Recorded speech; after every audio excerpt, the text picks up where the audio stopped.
Hello दोस्तों, Trilok innovation channel में आज आपका स्वागत है। दोस्तों, काफ़ी टाइम से आप मेरी वीडियो का इंतज़ार कर रहे थे कि काफ़ी स्टूडेंट्स के भी मेरे पास कॉल आए कि सर आपका कोई वीडियो नहीं आ रहा है और काफ़ी टाइम हो गया। तो इसके लिए दोस्तों मैं आप लोगों से क्षमा चाहूँगा क्योंकि मैं थोड़ा-सा अपने डिपार्टमेंट में थोड़ा बिज़ी था।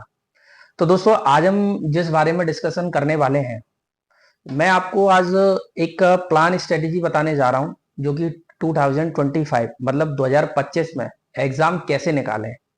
हमको ऐसी कौन सी स्ट्रेटेजी है जिसको हम फॉलो करें और हम सारे के सारे एग्जाम उस पर क्रैक कर पाए उस स्ट्रेटेजी के सहारे। समझ रहे हो दोस्तों? तो आज इस वीडियो को थोड़ा सा वीडियो लंबा होने वाला है, लेकिन इस वीडियो को बहुत ही ध्यान से समझे। देखिए, सबसे पहले मैं इस पूरी वीडियो में दो तरीके से बातें करूंगा। पहली बात तो मैं टेक्निकल स्टूडेंट्स के लिए बात करूंगा, दूसरा नॉन टेक्निकल स्टूडेंट्स की बात करूंगा।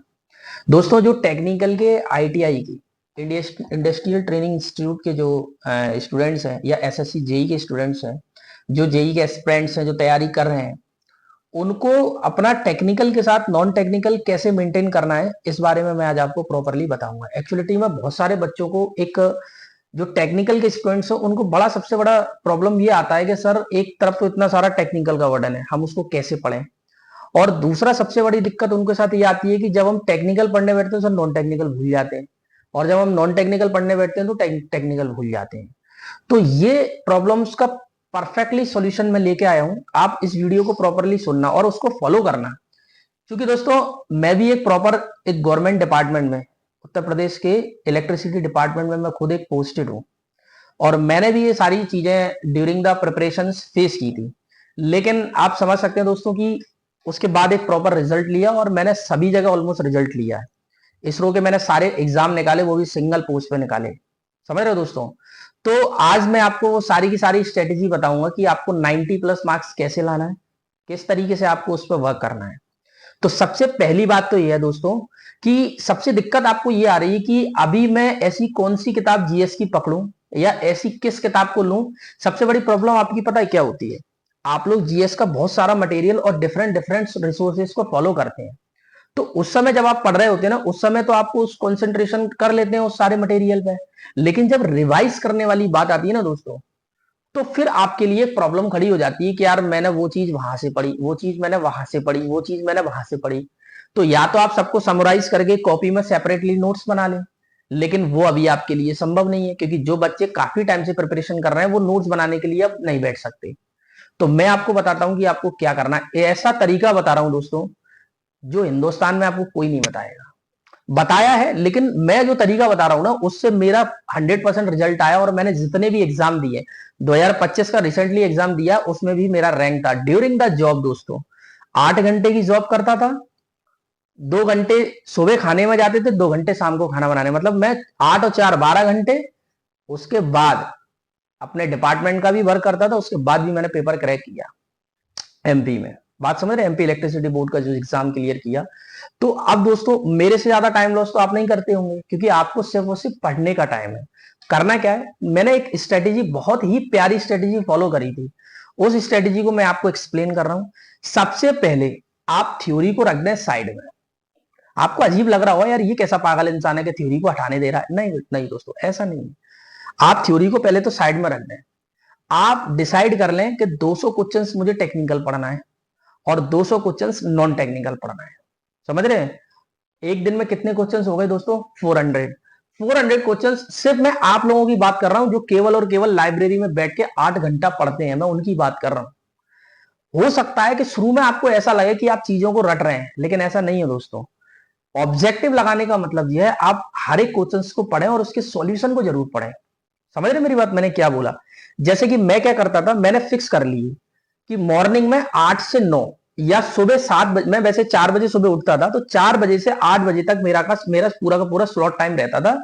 उसमें 4 बजे से लेकर 8 बजे तक मैं अपने पूरे के पूरे नॉन टेक्निकल के एक और क्वेश्चन रिवाइज करता था। वो मैं अपना डिसाइड कर लेता था कि मुझे 100 क्वेश्चन, 200 क्वेश्चन में 50 मेरे को पॉलिटी पढ़नी है, 50 क्वेश्चन हिस्ट्री के पढ़ने हैं, 50 स्टैटिक जीके के पढ़ने हैं।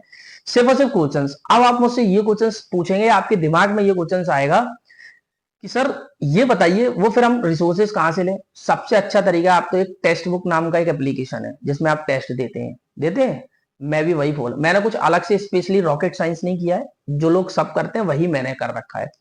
आप उसमें जाएं, एक प्रैक्टिस सेशन होता है, उस प्रैक्टिस सेशन में जाके आप पर्टिकुलर क्वेश्चंस को हिट करते जाएं। एक्चुअली में उससे बेनिफिट क्या होगा कि अभी रिसेंटली में टीसीएस में जो एग्जाम में जो क्वेश्चंस पूछे जा रहे हैं, वो सारे के सारे क्वेश्चंस वहां किसी ना किसी एग्जाम में आए हुए वहां पिक करके रखे, उन्होंने अरेंजमेंट और सेट करके रखे हुए हैं। समझ रहे मेरी बात? तो जब आप उन क्वेश्चंस को शुरुआत में पढ़ेंगे ना, तो थोड़ा आपको ऐसा लगेगा यार मैं चीजें रट रहा हूं, लेकिन ऐसा बिल्कुल भी नहीं है दोस्तों। एक टाइम में जब उन सारे क्वेश्चंस को आप कंप्लीट कर लेंगे, एक बार डबल से जब रिवीजन मारेंगे, तो वो चीजें आपको ध्यान आने लगेगी। मैं आपको एक सिंपल सा एग्जांपल देता हूं।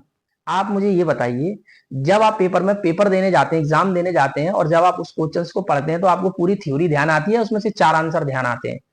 आपको उसमें से केवल और केवल 4 में से एक आंसर ध्यान आ जाता है कि हाँ ये इसका आंसर है। आपको उसके रिलेटेड कोई भी थ्योरी याद नहीं आती।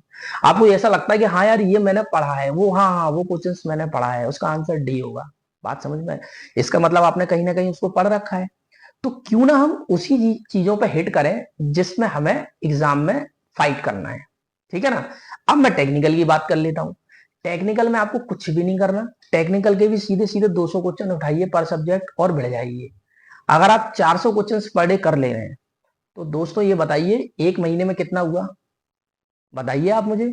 400 × 30 मतलब 400 × 30 मतलब आप समझ रहे हैं, अच्छा खासा बंच ले लेंगे आप पूरे महीने में। और फिर साल भर में ×12, तो समझ रहे हैं आप कितना बड़ा क्वेश्चंस का दायरा कवर कर लेंगे। दोस्तों जब हमें इतने सारे क्वेश्चंस पता चल जाएंगे, तो प्रोबेबिलिटी तो ये कहती है 1/4 ही तो देखना है आपको, बाकी 3 आंसर आपको ध्यान आ जाएंगे कि यार ये मैंने वहां पढ़ रखा है, ये वहां पढ़ रखा है, ये वहां पढ़ रखा है, मतलब इसका आंसर केवल और केवल यही है। बात समझ रहे हैं मेरी? अभी रिसेंटली एनटीपीसी के कई लोग एग्जाम दे रहे हैं, कई लोगों का तो टेम्परामेंट ही लूज हो गया कि चला तैयारी नहीं हो पाई। और आपको पता है ये कहानी सबके साथ रिपीट होती है।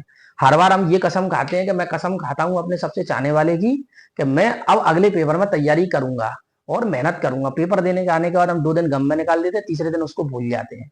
ऐसा ही है ना? ऐसा मेरे साथ भी होता था दोस्तों, मैंने भी खूब कस्में खाई हैं, लेकिन उन कस्मों का कभी रिजल्ट नहीं ले पाया।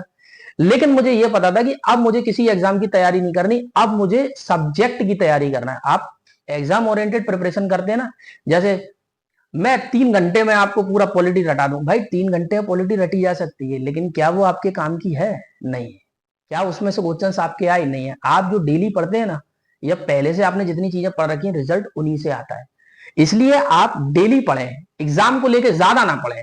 कि कई बार क्या होता है, पेपर आने के बाद हम 15 घंटे पढ़ते हैं, लेकिन जब पेपर आप जब फॉर्म भरते हैं, आप जब फॉर्म भरते हैं, तो फॉर्म भरने के बाद ही आप क्वेश्चंस की प्रैक्टिस कर लें। आप थ्योरी पढ़े या ना पढ़े, आप क्वेश्चंस डेली 400 वाला टारगेट लेके चलेंगे ना, दुनिया की कोई ताकत नहीं है आपको रोक जाए।